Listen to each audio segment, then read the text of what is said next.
How do you write action sequences, especially when you're using faraway exotic locations?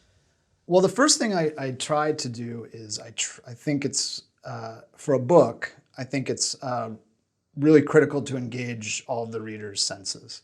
So I think an action scene will play much better to a reader if you can work in things like sounds and smells, how it feels when you get hit, or the sound a bullet makes as it just misses you and hits the wall next to your head. I try to make sure I'm bringing other senses into the picture, which is that's what a book can do that a screenplay can't do as well per se.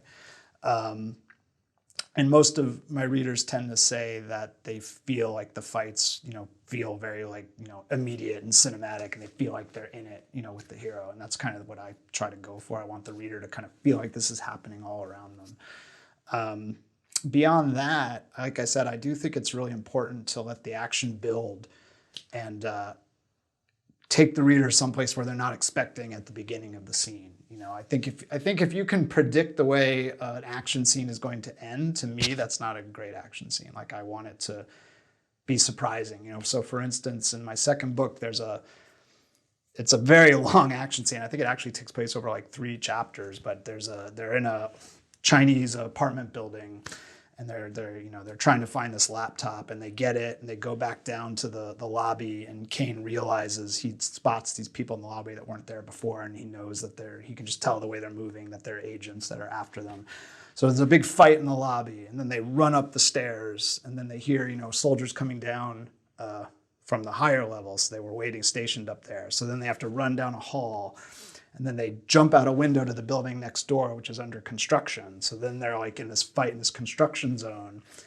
And then Caine, falls off the construction zone into this giant dump truck. So I had him falling into a truck, and then I found out that China has these enormous dump trucks. I mean, they're massive. I've never seen a vehicle this big, so I had him fall into one of those. And so it's like they're fighting in these torn up little buildings that are sitting in this dump truck because they're just digging up these hovels and making way for new high rises and stuff in Shanghai.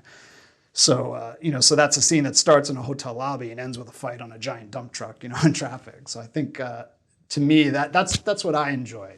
Maybe not everyone likes that. I mean, some people might want a more sort of realistic or more, kind of gritty, kind of type of thing. But I enjoy scenes that, where you're not sure where it's going to go, and at the end you're like, wow, that started here and it ended there. That's amazing, So that's just what gets me excited.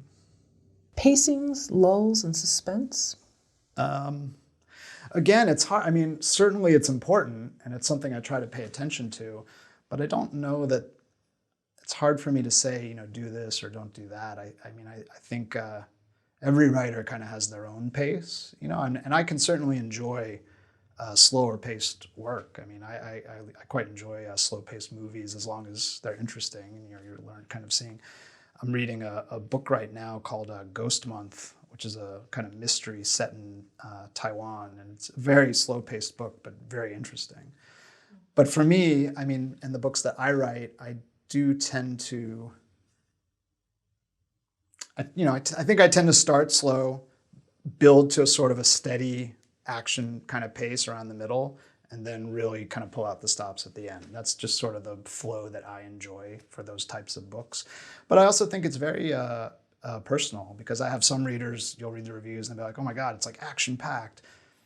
And as a good thing. And then other readers will say, oh, I thought the beginning was really slow, and then someone else will say, oh man, it was just nothing but mindless action, as a negative. So, I think it's very personal, and I think everyone's different, and you just have to find what feels right to you. And have you seen that in films too, especially nowadays where it's very fast cut action? It's almost it's this staccato type movement, and it's too fast, Sure. It's too much. And I think it's interesting because I think that, number one, you can be fast-paced without doing that, for sure. If you look at a Jackie Chan movie, they're very fast-paced, they're full of action, but because he's doing all the stunts and things himself, he makes sure that there's lots of long takes so that you can see everything he's doing. You don't cut away from Jackie, because he's doing it all for real. But those are still fast-paced movies. But I do feel that inevitably, as you watch these cuttier and cuttier movies, you sort of get used to it. Because I know the Bourne movies were particularly known for that. And when I go back now and watch the first one, Right. it does feel like, wow, the editing's so much slower. It's like so much more leisurely paced. And then you watch the last one, it's like bam, bam, bam, bam, bam. So you do sort of get desensitized to it as you go. But I don't know if books quite work the same way or not. So. Sure, sure. And The Raid did a great job Oh, with their yeah. pacing, even though it was fast paced and different martial arts. But I thought the pacing was great. Again, yeah, I think they knew how to cover those fighters because they could really do that stuff they were doing. I think a lot of the, not all, but a lot of the American movies are cut that way because the stars don't really know how to do that stuff. I mean, they get training and they do the best they can, but they're not able to make it convincing at full speed, in a long take. Whereas someone like the people in The Raid or Jackie Chan, they can really do it and really make it look real. So why would you cut away from them, Right.